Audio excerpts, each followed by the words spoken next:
Well,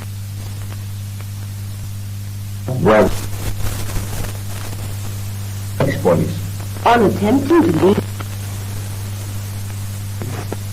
προσπάθησε να βγει από το σπίτι του, βρήκε ότι ήταν αποκλεισμένη από το χιόνι, το οποίο είχε συσσωρευτεί επάνω στους τοίχους στο ύψος του γύσου της στέγης. Half an hour's vigorous spade work enabled him to get out from the kitchen door into the open, and the sun in a blue sky shining on a dazzling white and silent world. Μισής ώρας σκληρή δουλειά με το φτιάρι του έδωσε τη δυνατότητα να βγει έξω από την πόρτα της κουζίνας, στο ύπαιθρο και στον ήλιο που έλαμπε στο γαλάζιο ουρανό, σε έναν εκθαμβωτικά άσπρο και σιωπηλό κόσμο. But no milkman was going his round, and there would be no baker, nor butcher, nor any other tradesman to call for orders, and there were no provisions in the house. But the milk for breakfast was the first thing needed, and so, with a jug in his hand, he went 1 to 1950, was born in Argentina. Being a naturalist and a novelist, he presented a literary work full of observation and fancy. During this period, England's frequent contact with foreign countries has left its mark among the writers of that generation, and chiefly upon he wrote certain books describing nature and bird life. now you are going to study an extract from Birds and Man. It is an amusing little story, full of the mystery that snowy weather can produce and the appearance of a strange bird. The White Goose, written by William Henry Hudson. It happened that in January, some winters ago, there was a very great fall of snow in England, especially in the south and west. The snow fell without intermission all day and all night, and on the following morning, wells appeared half buried in it. My friend was then living with a daughter who kept house for him in a cottage standing in its own grounds on the outskirts of the town. On attempting to leave the house, he found it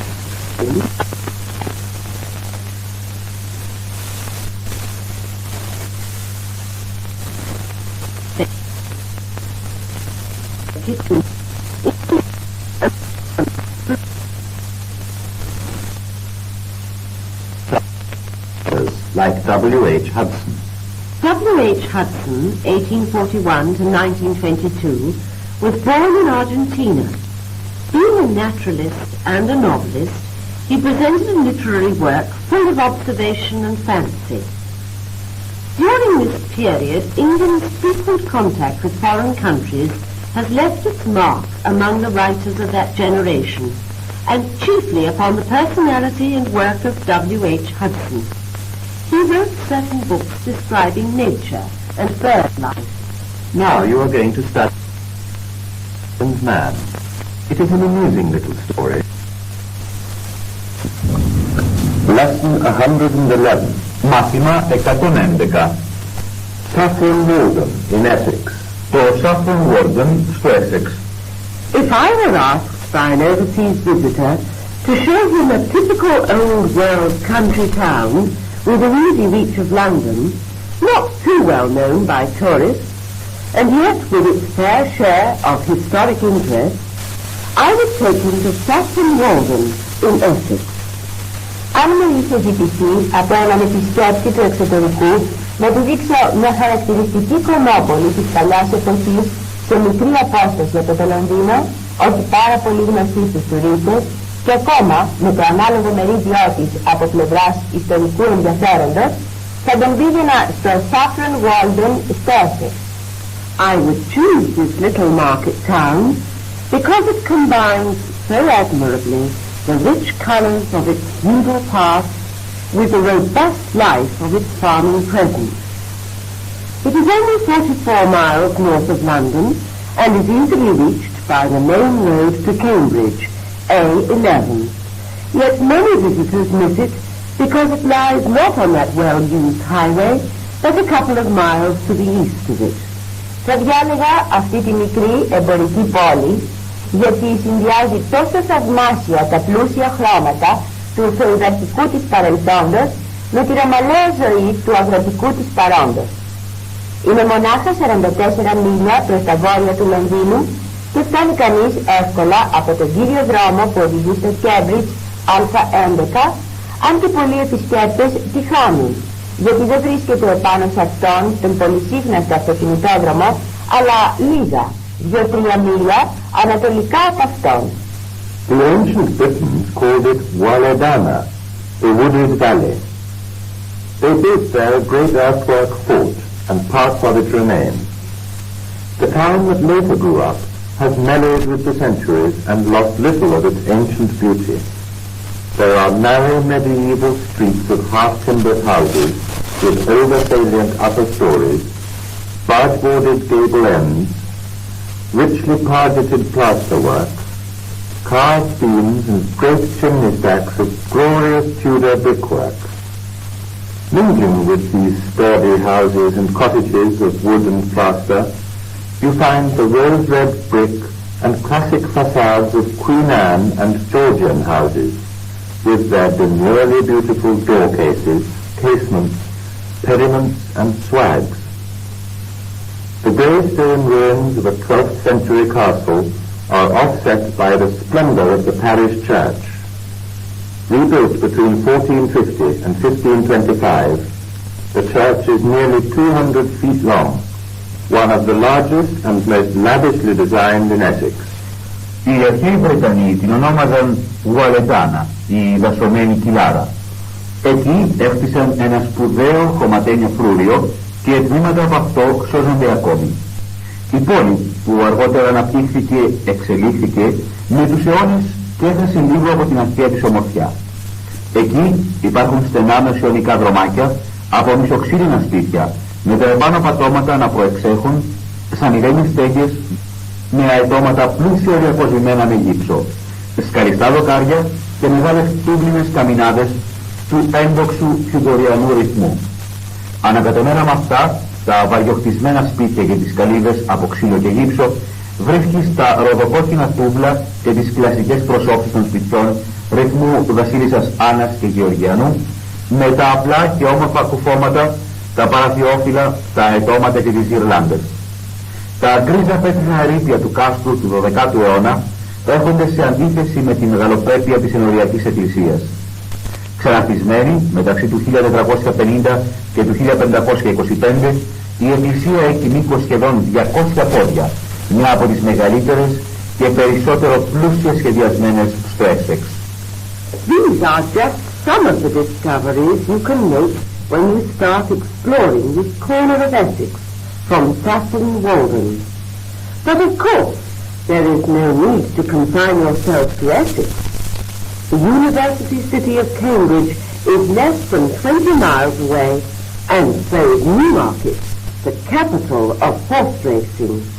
Αυτές είναι μόνο μερικές από τις ανακαλύψεις που μπορείς να κάνεις όταν αρχίσεις να εξερευνάς αυτή τη γωνιά του Essex από το Saffron Walden. Αλλά βέβαια δεν υπάρχει λόγος να περιοριστείς στο Essex. Η Πανεπιστημιούπολη του Cambridge είναι λιγότερο από 20 μίλια μακριά και το ίδιο είναι και η Newmarket, η πρωτεύουσα των υποδρομιών. And now the whole lesson in English. Και τώρα ολόκληρο το μάθημα στα αγγλικά. Saffron Walden in Essex. If I were asked by an overseas visitor to show him a typical old world country town within easy reach of London, not too well known by tourists, and yet with its fair share of historic interest, I would take him to Saffron Walden in Essex. I would choose this little market town because it combines so admirably the rich colours of its feudal past with the robust life of its farming present. It is only 44 miles north of London and is easily reached by the main road to Cambridge, A11. Yet many visitors miss it because it lies not on that well-used highway but a couple of miles to the east of it. The ancient Britons called it Waledana, the wooded valley. They built there a great earthwork fort, and parts of it remain. The town that later grew up has mellowed with the centuries and lost little of its ancient beauty. there are narrow medieval streets of half-timbered houses with over-salient upper stories, barge-boarded gable ends, richly pargeted plasterwork, carved beams, and great chimney stacks of glorious Tudor brickwork. Mingling with these sturdy houses and cottages of wood and plaster, you find the rose-red brick and classic facades of Queen Anne and Georgian houses, with their demurely beautiful door cases, casements, pediments, and swags. The grey stone ruins of a 12th century castle are offset by the splendour of the parish church.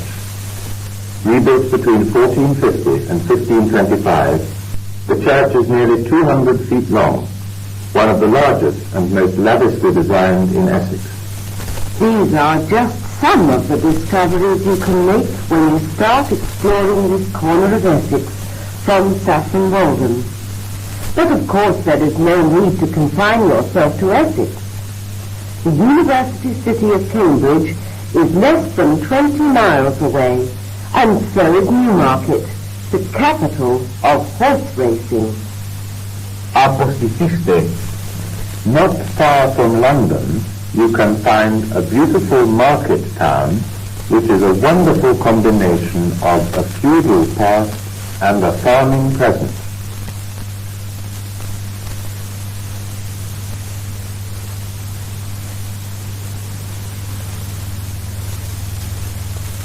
Not far from London, you can find a beautiful market town, which is a wonderful combination of a feudal past and a farming present. Lesson 112. Μάθημα 112. Sailing on the sands. Αρμενίζοντας τις αμμουδιές. Britain's lengthy coastline is plentifully supplied with vast sandy beaches, firm, level beaches, which are ideal for sand yachting, one of the fastest sports to make use of natural power.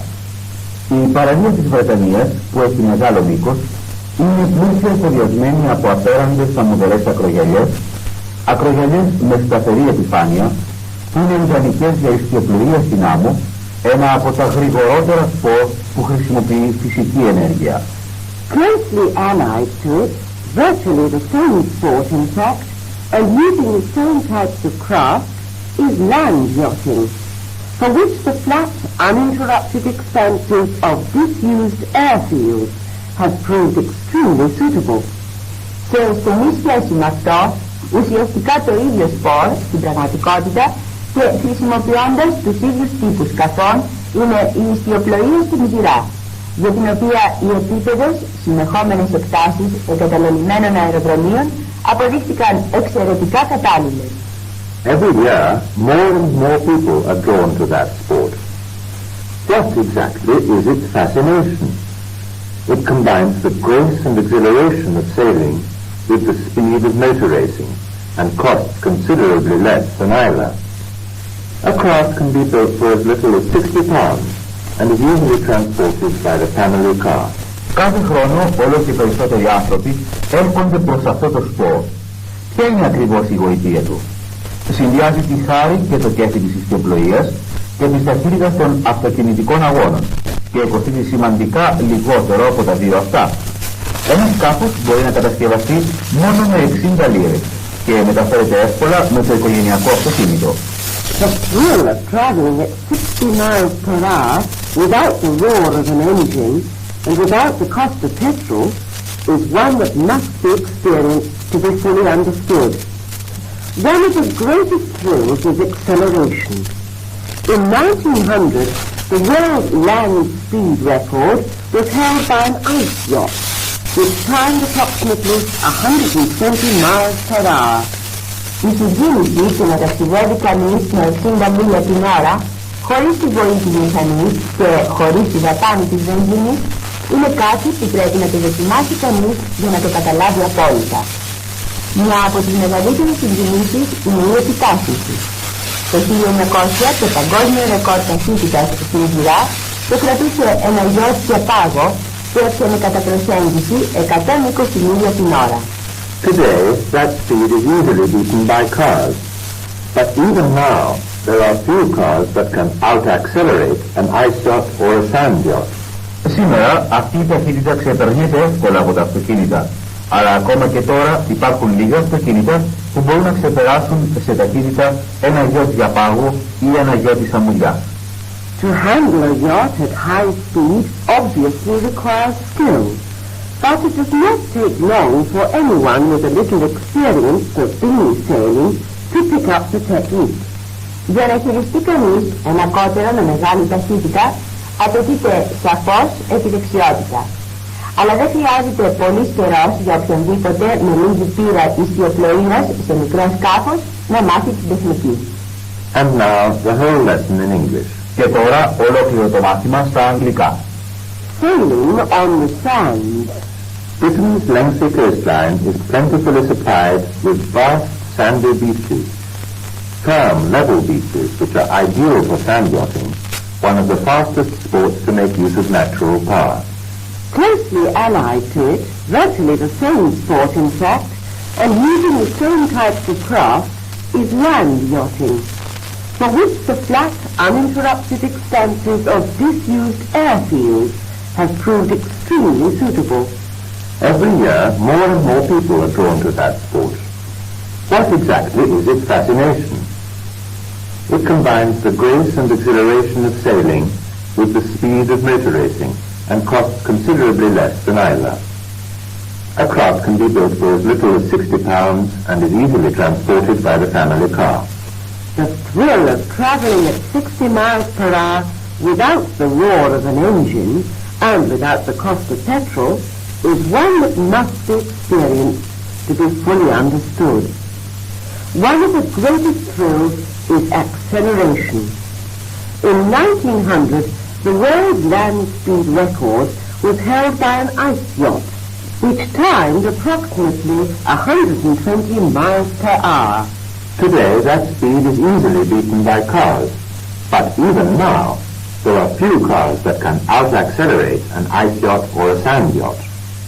To handle a yacht at high speed obviously requires skill, but it did not take long for anyone with a little experience of dinghy sailing to pick up the technique. Αποστηθήστε. British beaches are ideal for certain sports.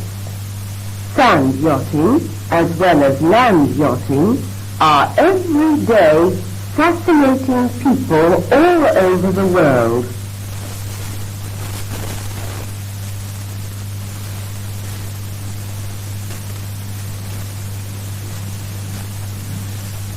British beaches are ideal for certain sports. Sand yachting, as well as land yachting, are everyday fascinating people all over the world. Lesson 113. Μάθημα 113. Leonardo at the Queen's Gallery. Ο Λεωνάρντο στην πινακοθήκη της Βασίλισσας. Buckingham Palace is not open to the public. Every visitor knows that, but it is not quite true. One room in the palace is regularly open to visitors, and for the art lover, it is one of the most important rooms in London. This is the Queen's Gallery, which is now presenting the largest exhibition of Leonardo da Vinci's drawings ever seen. Το ανάκτορο του Buckingham δεν είναι ανοιχτό για το κοινό. Κάθε επισκέπτης το ξέρει αυτό, όμως δεν είναι τελείως αλήθεια. Μια αίθουσα μέσα στο παλάτι είναι τακτικά ανοιχτή για τους επισκέπτες και για τους φίλους της τέχνης είναι μια από τις πιο σπουδαίες αίθουσες στο Λονδίνο. Είναι η πινακοθήκη της Βασίλισσας, που τώρα παρουσιάζει τη σημαντικότερη έκθεση των σχεδίων του Leonardo da Vinci που είδαμε ποτέ. Leonardo, born near Vinci in 1452, showed early evidence of artistic ability. When he was 15, his father entered him at the studio of the artist and sculptor Verrocchio at Florence. Ο Λεωνάρντο, που γεννήθηκε κοντά στο Βίντσι το 1452, έδειξε νωρίς σημάδια καλλιτεχνικής ικανότητας. Όταν έγινε 15 χρόνων, Ο πατέρας του τον έγραψε στο εργαστήριο του ζωγράφου και γλυπτή Βερότσιο στη Φλωρεντία. And this, dated 1478, when Leonardo was 26, and drawn with pen and ink and sepia wash, heightened with white chalk over black, is the first drawing in the exhibition. Pen and ink over wash, black chalk or light-coloured prepared paper was his favourite medium. Ένας κρίνος, χρονολογημένος το 1478, όταν ο Λεωνάρντο ήταν 26 χρόνων και σχεδιασμένος με πένα και μελάνι και διάλειμμα σέπιας, τονισμένος με άσπρη κοιμωλία πάνω σε μαύρο, είναι το πρώτο σχέδιο στην έκθεση. Πένα και μελάνι επάνω σε μερομπογιά, μαύρη κοιμωλία ή προετοιμασμένο με ανοιχτό χρώμα χαρτί ήταν τα αγαπημένα του μέσα. He liked to draw the picture first with a silver point pen, rather like drawing with the prong of a fork, and then ink it over. Leonardo made himself a master of this austere, delicate, but rather limited style. The two best examples in the exhibition are a study of a woman's hand and a profile of a young woman. Του άρεσε να σχεδιάζει τον πίνακα πρώτα με μια πένα με ασημένια μύτη, κάπως σαν να το γράφιζε με τη διχάλα ενός πυρουνιού, και μετά να τον μελανώνει από πάνω. Ο Λεωνάρντο έγινε μια αφεντία αυτής της λιτής, ευαίσθητης, αλλά μάλλον περιορισμένης τεχνοτροπίας. Τα δύο καλύτερα δείγματα στην έκθεση είναι μια μελέτη ενός γυναικείου χεριού και το προφίλ μιας νέας γυναίκας. After 1494, red and black chalk, which gave him greater freedom, became his favourite medium. He used this for particular effect when making his drawings for his celebrated Last Supper. Of the hundreds of studies he made for this picture, only 7 survive. All but one are in the Windsor Royal Collection and are on view at the exhibition. Judas, the heads of some of the apostles, and an exquisite drawing of St. Peter's right arm. It is only by studying the subtlety of these sketches that it is possible to see what has been lost in the faded painting on the wall of Santa Maria delle Grazie, Milan. Μετά το 1494, το αγαπημένο του μέσο έγινε η κόκκινη και η μαύρη κοιμωλία, η οποία του έδωσε μεγαλύτερη ελευθερία. Το χρησιμοποίησε αυτό για να προκαλέσει ιδιαίτερη εντύπωση όταν έκανε τα σχέδιά του για τον περίφημο μυστικό δείπνο του. Από τις εκατοντάδες μελέτες που έκανε για αυτόν τον πίνακα, μόνον 7 επιζούν. Όλες, εκτός από μία, βρίσκονται στη βασιλική συλλογή του Windsor και είναι εκτεθειμένες στην έκθεση. Ο Ιούδας, το κεφάλαιο μερικών από τους Αποστόλους και ένα άριστο σχέδιο του δεξιού βραχίωνα του Αγίου Πέτρου. Μόνο μελετώντας τη λεπτολογία αυτών των σκίτσων είναι δυνατόν να δει κανείς τι έχει χαθεί στην ξεθοριασμένη ζωγραφική επάνω στον τοίχο της Αγίας Μαρίας delle Grazie του Μιλάνου. It seems ironical that a man so obsessed by accuracy, colour, light and harmony should have apparently attached so little importance to the durability of the paint which would hold his final picture together. Είναι ηρωνία ότι ένας άνθρωπος τόσο παθιασμένος με την ακρίβεια, το χρώμα, το φως και την αρμονία έδωσε προφανώς τόσο λίγη σημασία στην αντοχή του χρώματος που θα διατηρούσε τον τελικό του πίνακα. And now the whole lesson in English. Και τώρα ολόκληρο το μάθημα στα αγγλικά. Leonardo at the Queen's Gallery. Buckingham Palace is not open to the public. Every visitor knows that. But it is not quite true.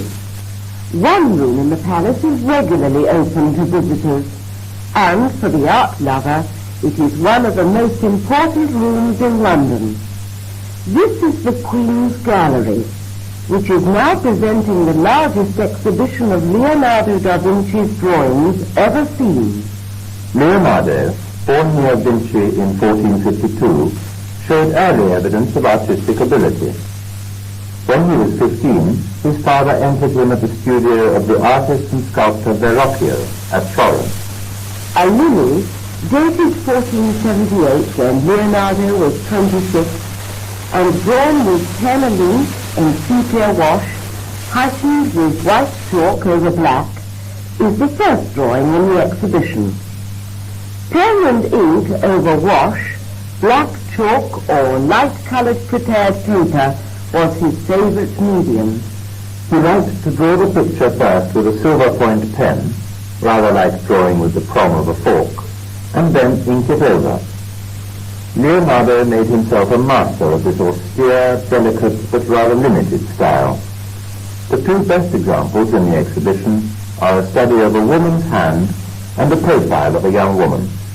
After 1494, red and black chalk, which gave him greater freedom, became his favourite medium. He used this for particular effect when making his drawings for his celebrated Last Supper. Of the hundreds of studies he made for this picture, only 7 survive. All but one are in the Windsor Royal Collection and are on view at the exhibition. Judas, the heads of some of the apostles, and an exquisite drawing of St. Peter's right arm. It is only by studying the subtlety of these sketches that it is possible to see what has been lost in the faded painting on the wall of Santa Maria delle Grazie, Milan. It seems ironical that a man so obsessed by accuracy, colour, light and harmony should have apparently attached so little importance to the durability of the paint which would hold his final picture together. Lesson 114. Μάθημα 114. Leonardo at the Queen's Gallery. Ο Λεωνάρντο στην πινακοθήκη της Βασίλισσας. Leonardo's powers reached their peak after 1503. One of the projects that occupied him at this time was a Virgin and Child with St. Anne, and Leda and the Swan. The head of St. Anne is one of Leonardo's most haunting drawings, while the draperies in the sketches are so skillfully done that they look as if they are alive, as do the fruits and flowers. Οι ικανότητες του Λεωνάρντο έφτασαν στο κορύφωμά τους μετά το 1503. Ένα από τα σχέδια που τον απασχολούσαν εκείνο τον καιρό ήταν η Παρθένος και το βρέφος με την Αγία Άννα και η Λίδα και ο Κύκνος. Το κεφάλι της Αγίας Άννας είναι ένα από τα πιο αλυσμόνιτα σχέδια του Λεωνάρντο, ενώ οι πτυχές στα σκίτσα είναι φτιαγμένες με τόση επιδεξιότητα που φαίνονται σαν να είναι ζωντανές, όπως συμβαίνει με τα φρούτα και τα λουλούδια.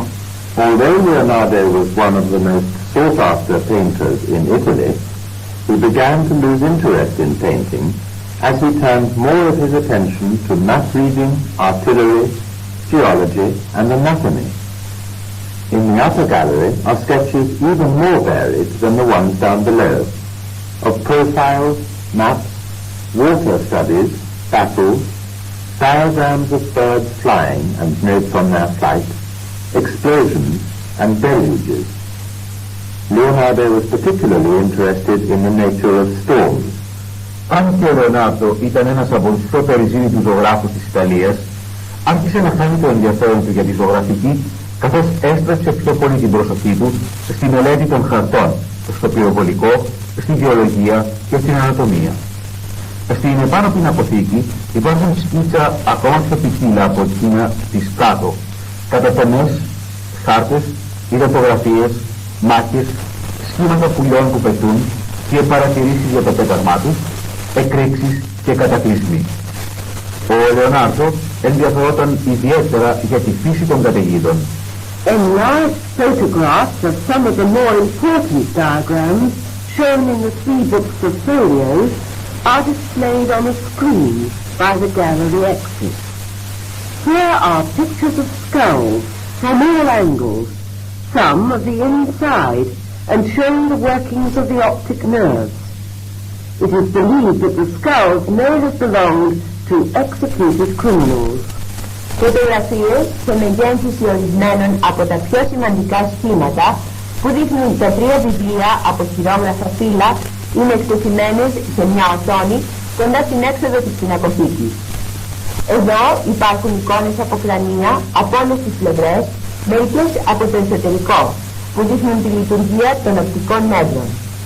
Πιστεύετε ότι τα κρανία μπορεί να ανήκαν σε εγκληματίες που είχαν εκτελεστεί? Perhaps the sense of privilege that is liable to assert itself when you enter that side gate in Buckingham Palace Road is not entirely misplaced, for there is no doubt the exhibition now on view at the Queen's Gallery is something unique in the world of art, an event of a lifetime. And perhaps quite a number of people, on leaving the palace, resolved to walk down the Mall to the National Gallery to take yet another look at 2 of Leonardo's greatest masterpieces, which are always on view there, the Virgin of the Rock and the famous cartoon of the Virgin and Child with St. Anne and St. John the Baptist. Ίσως η αίσθηση του προνόμιου που έχει την τάση να σου επιβάλλεται όταν μπαίνεις από αυτή την πλαϊνή πόρτα της οδού Buckingham Palace να μην είναι ολοκληρωτικά αδικαιολόγητη, γιατί δεν υπάρχει αμφιβολία ότι η έκθεση που παρουσιάζεται τώρα στην πινακοθήκη της Βασίλισσας είναι κάτι το μοναδικό στον κόσμο της τέχνης, ένα γεγονός που συμβαίνει μια φορά στη ζωή. Και ίσως ένας πολύ μεγάλος αριθμός ανθρώπων, φεύγοντας από το παλάτι, να αποφασίσει να κατηφορήσει την Μολ προς την Εθνική Πινακοθήκη για να ρίξει άλλη μια ματιά στα 2 από τα σπουδαιότερα αριστουργήματα του Λεωνάρντο, τα οποία είναι πάντοτε εκτεθειμένα εκεί. Η Παρθένος των Βράχων και το περίφημο σχέδιο η Παρθένος και το Βρέφος με την Αγία Άννα και τον Άγιο Ιωάννη τον Βαπτιστή.